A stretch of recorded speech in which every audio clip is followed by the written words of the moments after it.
Dink, dink. Hello, everybody. Welcome back to the podcast. I hope all of you are doing well. This week, and moving forward for the time being, it is just me. It is just Julien. This is the Jenna and Julien podcast. You're used to a big party at the beginning of us dinking it up and high-fiving. But it's just me this weekend. Jenna will not be here. She is not currently online. And I will link a short clip down below if you would like more info on that. But it's just me here today. So you and I, we're going to hang out just a little bit. All right. So if you're curious about why it's just me here, more info on that is in the link down below. It's a Twitch highlight. It's from basically a week ago. But I was trying to think about first of all, I was trying to think about how to do a solo podcast because, it's interesting. The dynamic is a bit interesting, right? Because it's like I'm used to having a back and forth with a person, right? But then again, I stream a lot of the time, and that's really just me talking to myself. Like I'm talking to you guys in chat, but at the same time, if you're just from the outside looking in, it's just one person talking to themselves. So I figured I would kind of mix the two a little bit. So I went to our Discord, and I got some of you guys to send in some questions. And if you wanted to get advice from me, I don't know why anyone would want that. So I have a few different things that I guess I'm going to try to talk about with you guys based on some of your feedback. And we're just going to hang out for a little bit. This episode is brought to you by Postmates. You've heard us talk about Postmates a lot. It's the greatest delivery app if you would like food delivered to you and you don't want to go get it. Postmates is there. They got your back, all right? And they don't just deliver pad thai, despite what you may think based on listening and watching me talk about pad thai. They have all sorts of different foods that you might want delivered. They also have non-contact deliveries now offered, so you don't have to have any sort of personal human contact, physical, and you can stay distant, and they're very accommodating. So right now, download the Postmates app and use code JennaJulien for $100 of free delivery credit for your first 7 days of using the app. Check it out. Also, guys, MeUndies, changing the underwear game with softer than soft, sustainable undies and fun prints, and 3 times softer than cotton. You know how much we love MeUndies. All right, so go to MeUndies, MEUNDIES.com/JennaJulien, 15% off your first order, 100% satisfaction guarantee, and free shipping. Thank you to our sponsors. What do you think, Peach? She's asleep. By the way, you noticed when it's just me and Peach here, there's no doggies clawing at my feet, Kermit. He's clawing at something else downstairs. He's nasty wherever he is. Actually, Kermit today stepped on a bee. Oh my God. He's a disaster child. I think someone said that in like a comments section, or maybe it was our friend. Someone said Kermit was a disaster child, and it is ringing so true. Just knowing him and seeing him on a daily basis, he's just like everything that could happen just happens to him. I don't know. He just has that about him. So he stepped on a bee. All the dogs were outside walking around. It was a hot day. And he goes, ooh, and we're like, oh God, what happened? And he runs over and he's like limping and his paw's like a little red. Luckily he's not allergic to bees and we know the protocol for what happens, but boy, he is truly just, he's truly just something special. And I know he's not here right now and you haven't maybe seen him for a little bit, but he's doing well other than getting stung by a bee today. So I mentioned earlier that I was going to use our Discord. If you don't know what Discord is, it's an awesome community-based server that we have primarily that I use for the stream. our Twitch stream. I'll leave a link down below if you'd like to join, but there's a bunch of different chat rooms and channels where people can talk about stuff or submit pictures or whatever. It's a very cool platform. Anyway, there's a podcast suggestion group that we have, and a lot of you guys have been jumping in there with a lot of really, really helpful suggestions on things that I could do solo in the podcast. Because for the time being, that's what's going to be. It's going to just be me on the podcast. So I want to thank you guys, everyone who's participated in this awesome list of really good ideas. I'm going to be going through the Discord on a regular basis now, trying to put together cool content that I could make for you here. Just sitting and talking. I know it's like I said earlier, it's like you're used to two people, so to have one is a bit different. But at the same time, I do feel like I don't know. I think one of the special parts about a podcast is you sort of feel like you're listening in on a conversation, even if it's sort of like a stream of consciousness. I personally listen to a lot of solo podcasts. And it's weird because I listen to them, but I also still don't know how to do them.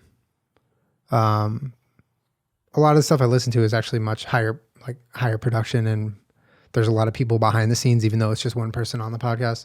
So I don't know. I do want to give a special shout out to someone in the Discord by the name of Cardamon, who suggested for my solo podcast, I just play Jenga by myself so that it would be the Jenga and Julien podcast. Now, first of all, your brain, I love it. So thank you. But second of all, I literally scoured our game closet. I was like, do we have Jenga? Come on, please. And we don't have it. We don't have Jenga. I would have done it. I literally would have done Jenga by myself, and it would have been the Jenga and Julien podcast. Maybe in the future though. It also would be really fucking loud when shit like fell down, but I never lose. So it would be fine. I wouldn't, if I lost, it would only be to me. All right. So we don't have to worry about it. I also saw a lot of you guys suggesting that I have guests on. Obviously, in current conditions, that would probably be virtual, like on voice chat or FaceTime or something like that, which I'm totally down for. And you also suggested calling ThinkFam and talking to you guys, and I think both of those are good ideas, and I'd be down to explore them. I just might need a little more time to prep doing something like that. So I hope you understand that. The first podcast by myself, it's not just this crazy high production solo show here. I'm just kind of making do with what I got. But I really wanted to, just kind of talk directly to you guys, kind of how I would on a Twitch stream, except this is a little less instant. I wanted to read some of your questions and maybe some of what you want advice on, and see if I could just kind of talk you through some of it, or even just like listening to me, I don't know, work it through in my brain might help you a little bit, even if I don't even know what I'm talking about. So that's kind of what I want to do. So I'll just go down. I found a few questions and stuff, so I'll just start. Pandora's Foxes says, question. Excuse you. Question. What have been your pros and cons of working a non-traditional, non-9-to-5 career? What would you do differently if you had the chance? Super stoked for the podcast. So, first of all, I haven't read these. I'm just going to kind of go through it and like process and respond live, because I kind of feel like that's how I just want to do them. It's kind of interesting because I never really saw myself doing 9-to-5 as like a permanent kind of life solution for a career. I've done 9-to-5. Absolutely. I've spent most of the years in college doing 9-to-5, whether it was jobs or internships. And shortly after college, I was doing radio production for a while, and that was 9-to-5. But yeah, like even when I was like in high school and college and just like thinking about what I wanted to do, I never envisioned it being some sort of kind of regular job, so to speak, like quote unquote. I think the pros and cons I've definitely talked about, but I think one of the pros and cons is that you're your own boss. And I say pros and cons because it's hard to self-motivate. It's hard to stay on yourself and set a schedule and stick to it and enforce rules and, meet standards and really take a critical look at what you're putting out into the world, whatever that may be, even if it's completely not at all like what I do. It's a difficult thing to learn how to be your own boss. And with that said, there's something really empowering about going through that process of learning to be your own boss. You develop a lot of different, I think, professional skills, like work skills, but it kind of develops your personality into, at least for me, it feels like a more mentally focused one. And I think it's one of those things that just takes a lot of time and a lot of repetition and a lot of trial and error. Like it's a little bit trial by fire. I was lucky to have probably the world's greatest mentor in this whole kind of internet path that I've taken. But at the same time, you do just learn from doing it. So I would say I would definitely feel like the pros outweigh the cons there. Obviously, otherwise I wouldn't be doing what I'm doing.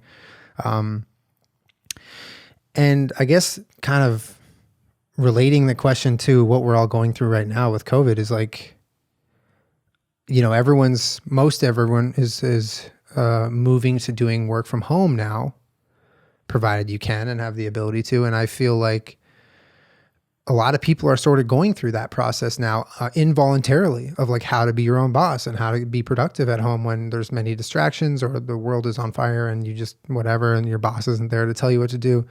Like I think a lot of people are also going through a similar situation. Just it's kind of brought on by a much different climate.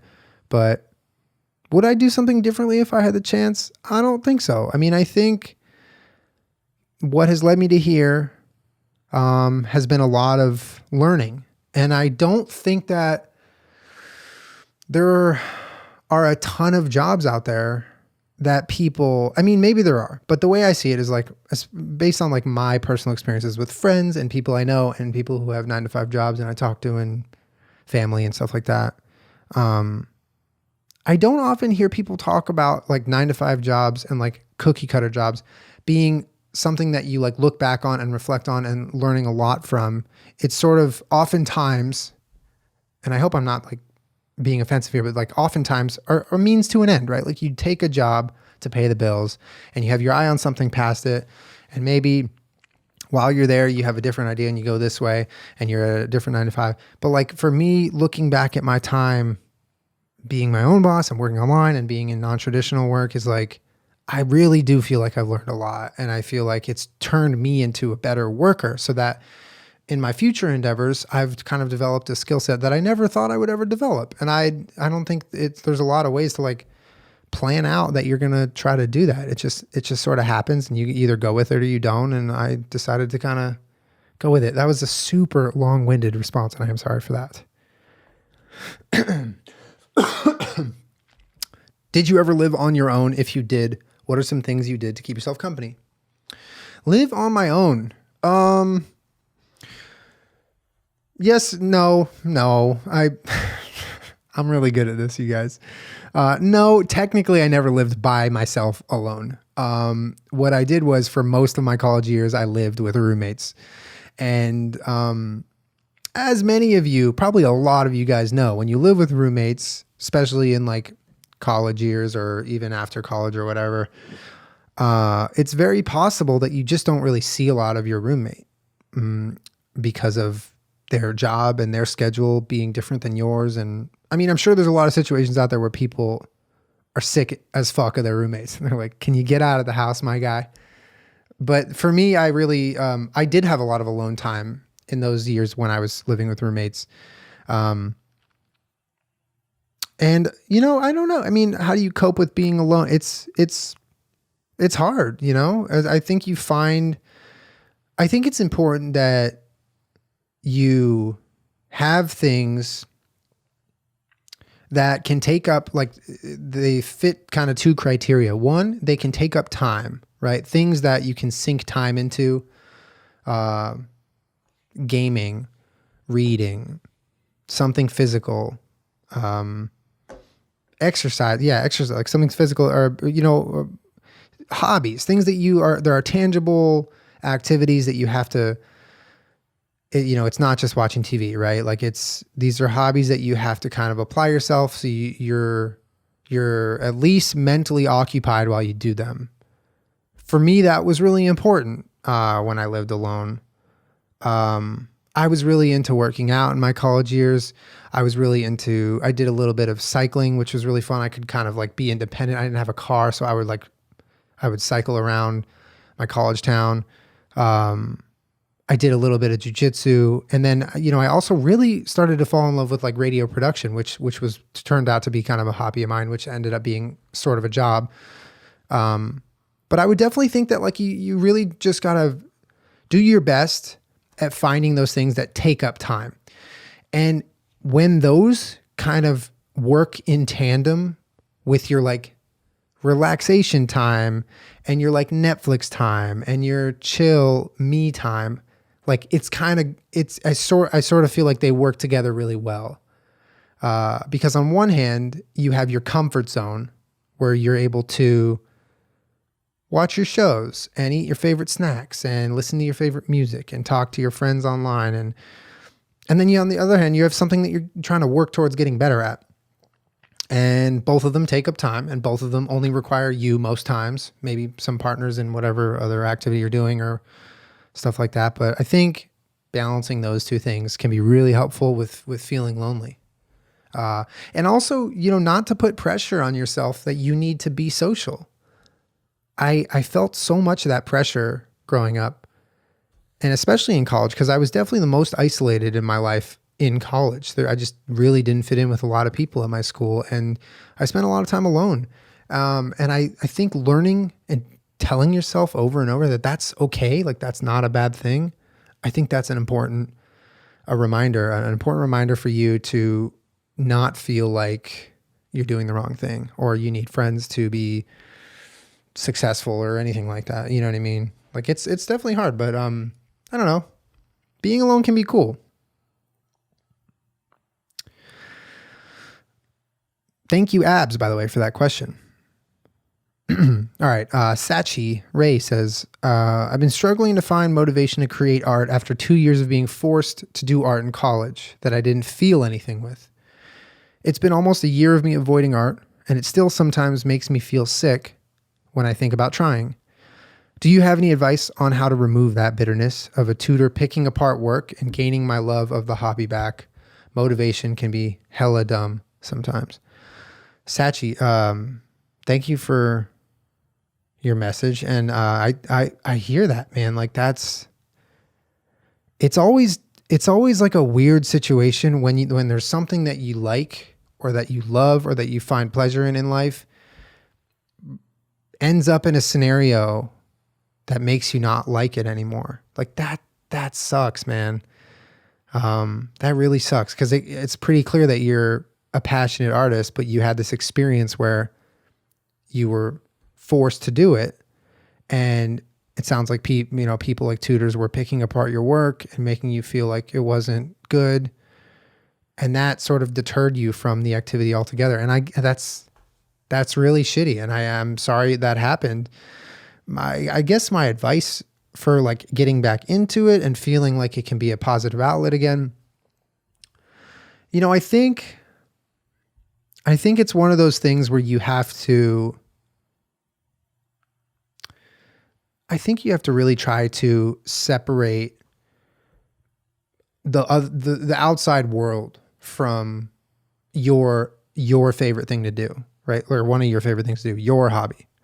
So in this scenario where you were in an art class and you felt like doing art and getting, picked apart for it not being right or the good result that they were looking for, and you were left to feel a certain way that they didn't really address, if you sort of put a line between your art and your activity and then the outside world's on the other side. And on the other side is social media, friends and family, thinking about past experiences doing that same activity. Really just try to focus in on, just isolating it. It is drawing. it is painting, it is sculpting, right? Turn on some of your favorite music. Really just remind yourself over and over, this is mine. This is for me. Like, you're doing it for yourself. No one ever needs to see it. And think about the process of doing it as therapy, right? Like, you have your music on, open up a window, get a nice breeze going, and just try to let yourself go. Try to let yourself kind of just fall into it for a short amount of time. It doesn't need to be, you don't need to hold yourself accountable for like, I got to really hit it hard every day and do this.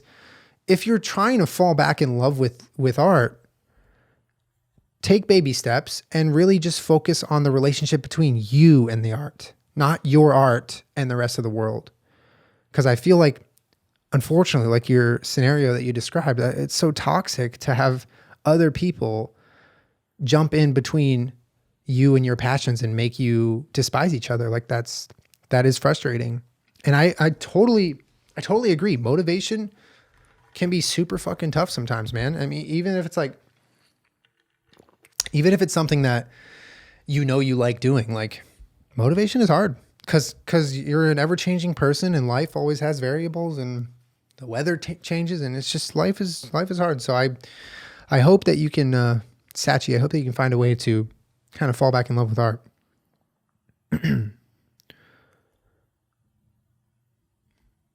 Speaking of art, MeUndies has some really cool artwork on their undies. I don't know if you've seen it. They do have their plain single color undies for you, okay? If you're not, into craziness and you don't want flair, they have your plain colors. But they also have really, really cool new prints all the time. Oftentimes from really talented, cool artists. They do really cool collab stuff. You got to check it out. Go to MeUndies right now, MeUndies.com/Jenna Julien, excuse me. And before you decide you want to, just jump into it and buy your first pair, just look around. They have so many different items. They have underwear, they have bralettes, they have onesies. We are big fans of their onesies. And the coolest part is it really never gets old. They're constantly putting out new designs and colors and fun things for you to wear, especially while you're at home. Onesies are the fucking quarantine outfit, baby. Do it to them. Go to MeUndies.com/Jenna Julien. Get 15% off your first order, free shipping, and 100% satisfaction guarantee. They also have a MeUndies membership, which gives you new pairs sent to your door on a regular basis. All right. And they give you site-wide savings on a slew of different other products. So check it out. Click the link down below. Also, guys, Postmates, if you don't feel like going out into the world, Postmates is there for you right now and always to bring you your favorite foods. Okay. I admittedly have been using it quite a bit lately. It is very helpful. It is also a really good way to support local restaurants in your neighborhood that you would love to support, both because you like their food and you know that times are tough right now and you want them to have your business. Postmates allows you to help them out. So check it out. Download the Postmates app on iOS or Android. Browse around. Look what's in your area. Just search, swipe, look around. Check out the menus. They have really beautiful food pics on there.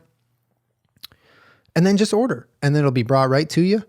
Whether you're home or you're working or whatever it is, they will bring you your food. And right now, if you download the app and enter code Jenna Julien, you get $100 of free delivery credit for your first 7 days when you download the Postmates app. Anything you need, Postmate it. Thank you again to our sponsors for supporting us and being good peeps.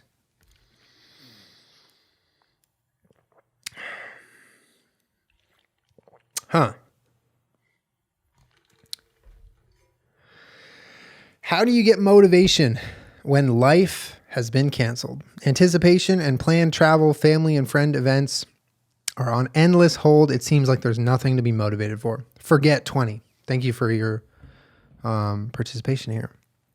Man, what a question. I feel like that's something we can all relate to right now. And some days it is very, very hard. It feels like, it sort of feels to me like with the pandemic going on and everyone's life coming to a weird, slow crawl, it sort of feels like the first time in my life and people around me's life that I'm facing something that I 1000% never, ever prepared for.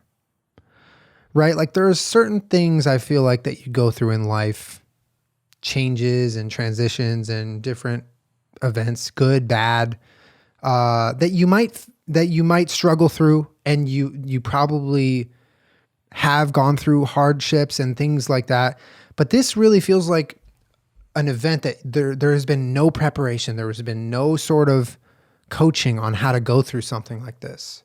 You know, like you when you grow up, you learn, you talk to your friends, your parents give you the birds and the bees. Like you learn about different things that might happen in your life and how to go through them. Even if the way you learn them or the people who teach you or talk to you aren't helpful, you've at least kind of gone through something where it's like, at least we talked about it. At least I knew this was a possibility. This feels like it wasn't even anywhere in the manual. It's just happening. And it's so insanely intense and serious and relentless. First of all, I want you to know that like you're not alone. So many people right now are feeling this way, and everyone's going through it. Everyone's trying to like figure it out, how to deal with it, how to move forward, how to feel normal, how to be productive, you know. What I would say is, you know, try to think back on, I know this sounds sad, but like try to think back on memories of traveling and look at pictures and maybe think about in the future, like not tomorrow or not next month, but like the future where you might want to go. And, you know, it's also another one of those things where you really are kind of forced to like think about times when you took things for granted. I don't ever remember thinking to myself before this year, man, I don't know what aside from like an injury or something, man, I don't know how I could ever be so grateful for the fact that I get to train jiu-jitsu every day. Or I flew to visit my friend this weekend, and I'm so lucky that I could do that. I mean, obviously you have gratitude, right? And if you can go places and do things, you have gratitude, but being able to do it, being physically able to do those things, I definitely didn't find myself during those moments really being thankful. And now looking back, I'm like, fuck, that was dope that I could do that. And I definitely can't right now. There's a lot of things that everyone's being stripped from in their life. And a lot of those things that you're losing have really important roles in your life. They sort of define you. They have, they're part of your like personality makeup. And when they're gone, it's a struggle. It's hard. I don't know. I really wish I had an answer for you. I just think that like, you know, really focusing on hobbies at home, you know, focus on your communication with your family and friends. You know, that's an important thing. A lot of people it's like one of the silver linings is a lot of people I feel like are FaceTiming and talking to their family and friends a lot more right now because everyone's at home and there's time and stuff like that, you know, and really just thinking about the times when you could do those things and know that they will come again, you know, in one way or another, they will come again. So it's tough though. I hear you.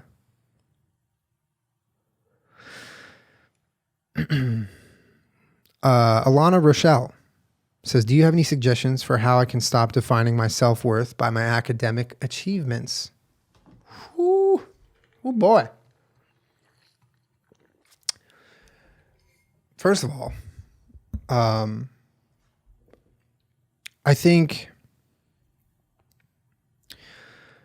I don't know what stage in your education you are, but I'm assuming either high school or college.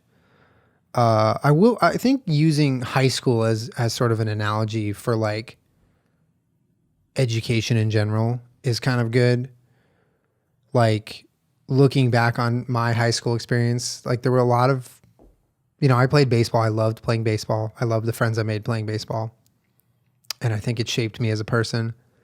That was one of the huge positive things about high school. And looking back, I'm so glad for it because I think without baseball, I would have just truly despised high school. I didn't love high school, but I think it would have really fucking sucked without baseball.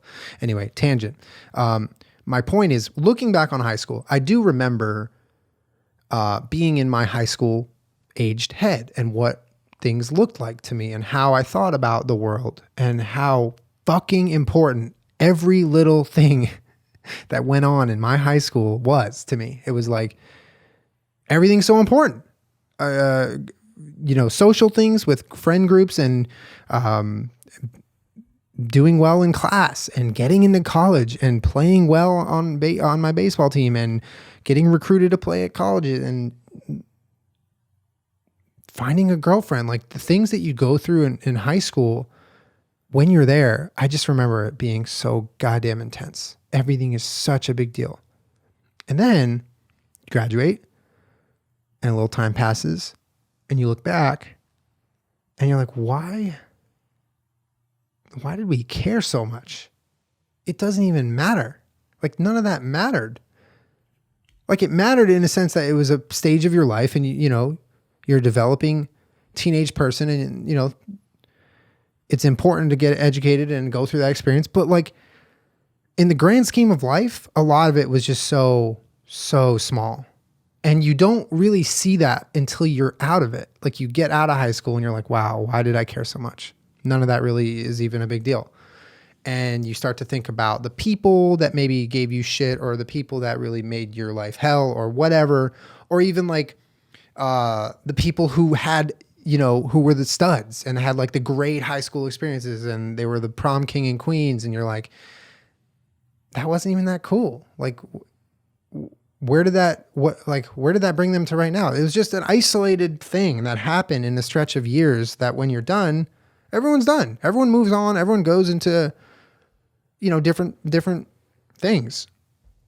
And I think thinking of it like that might help you. I don't know that it will though.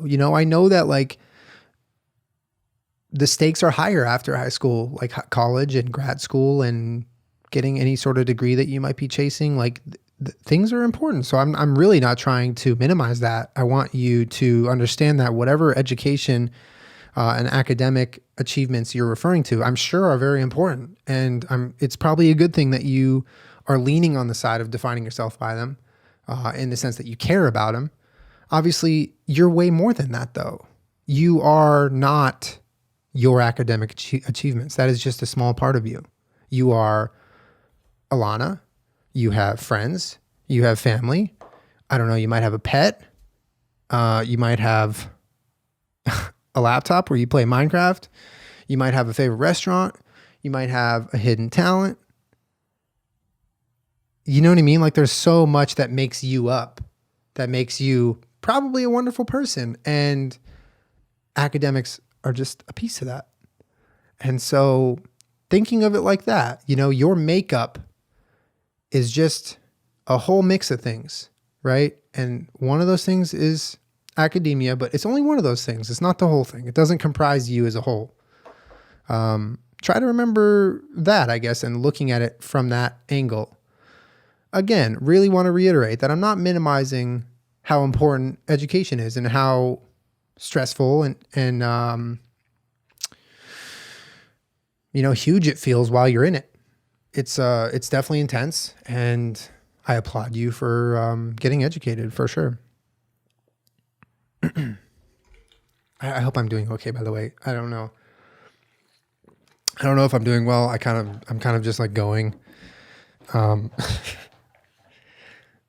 Yeah, I don't know. There's no instant feedback, so I'm just like, oh, I don't know. Is this good or bad? That's the one thing about Twitch where I feel like if I'm off, I'm gonna get yelled at right away. So it's like, I know. Please don't yell at me.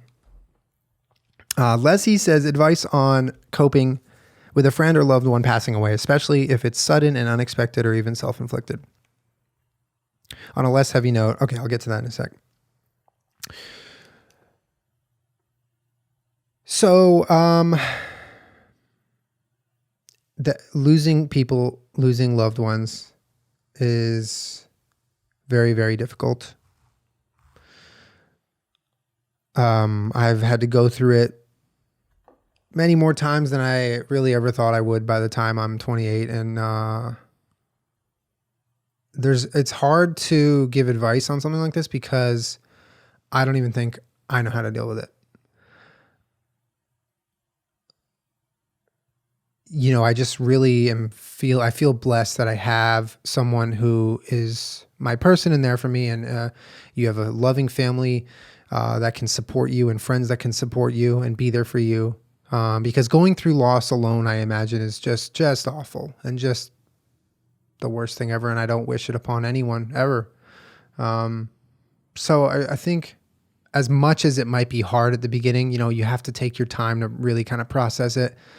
But find people in your life that really care about you. Find friends that are actually there for you, that really want you to be okay, that you can lean on. And don't feel like you have to go through it alone.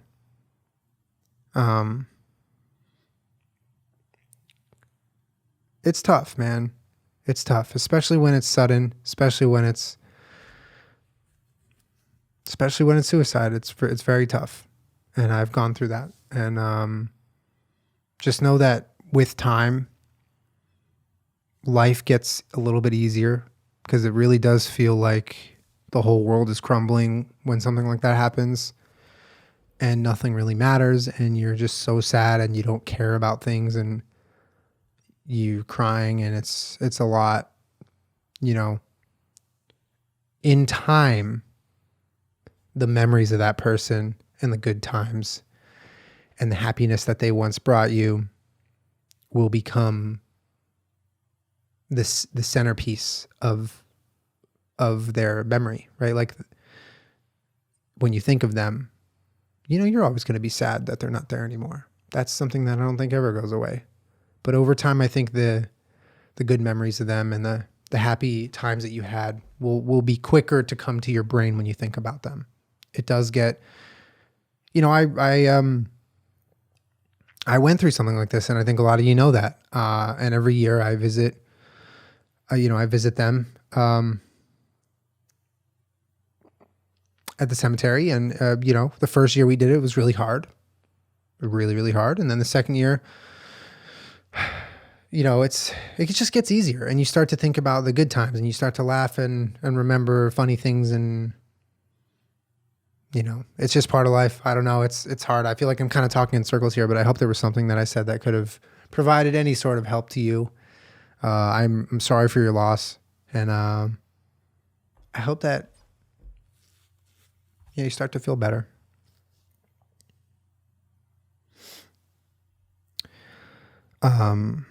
Let me see. What else do we have here? I think we could do like one more. Yeah.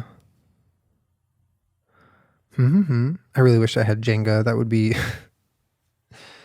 that would be pretty incredible. It would be loud though. You wouldn't want that. You would hate it.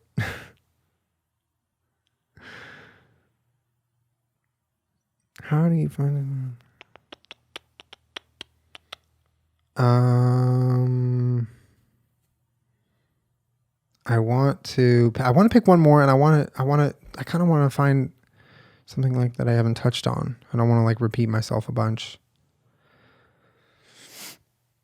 Someone roasted me in here. You were like, you guys were talking about how I was going to do solo on the podcast, and someone said, Enigma said,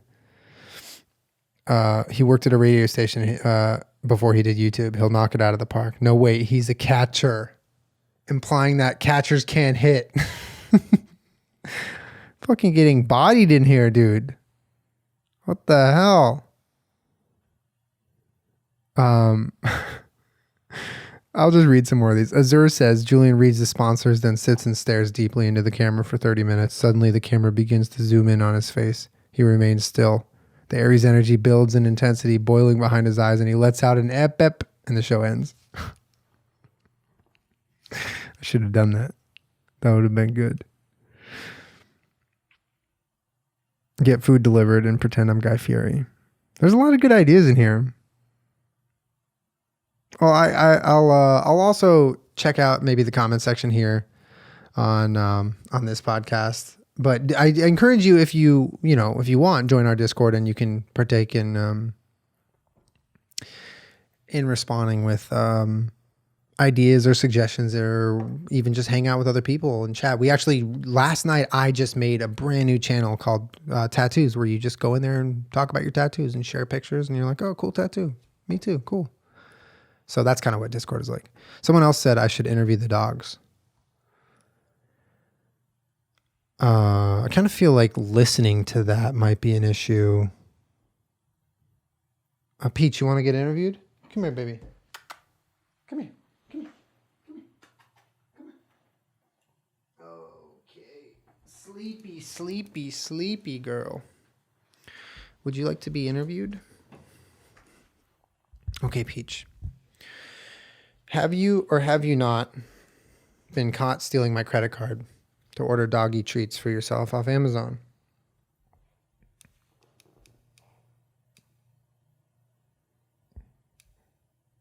Oh, nothing.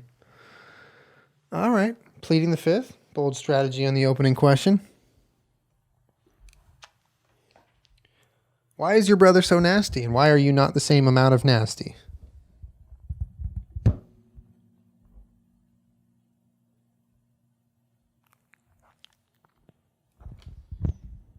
Okay. That's a good answer. Interesting. All right. Well, thank you for being interviewed. Thank you for being my guest on the show.